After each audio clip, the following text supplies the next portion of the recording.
Turbūt kiekvienam mums kaip lietuviai miškas kiekvieno mūsų širdėje turi ypatingą reikšmę ir medis tai yra šaknis. Ir turbūt didžiuodamėsi savo lietuvišką kilmę galim pasidžiaugti, kad gyvename tokioje aplinkoje.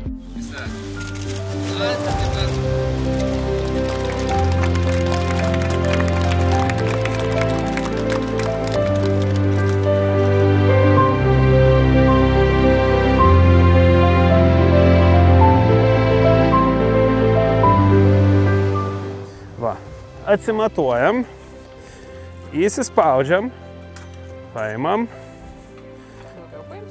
atidarom, nu ir dėk vieną medelį.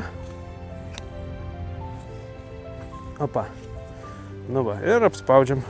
Da, aš pats tiesiog labai myliu mišką. Mes tą mišką ir saugom, ir mėgaujamės jo kiekvieną beveik savaitgalį važiuojam vienur ar kitur.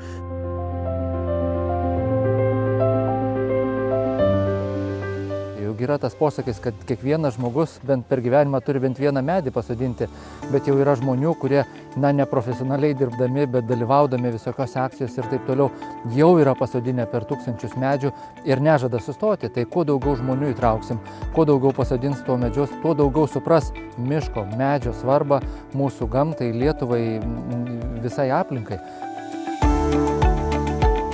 Labai geras jausmas apima po to, kai žinai, kad prisidėjai prie proceso, kuris naudą duos dešimtmečius ir netgi šimtmečius į priekį.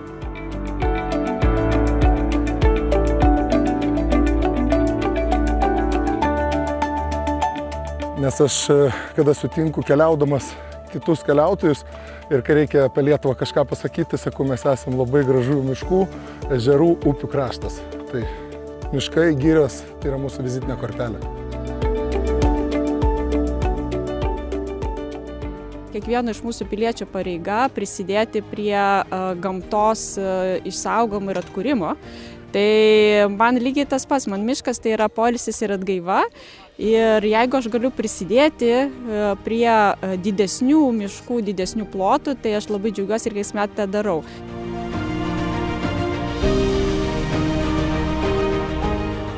Šiandieniniam geopolitiniam kontekste suprantame, ką reiškia laisvė, todėl švęsdami Lietuvos laisvės atkūrimo 35-metį ir sugalvojame, kad kur oš tavo laisvės miškas, nes bet kokiais atvejais lietuviai atjautą, atgaivą randa miške.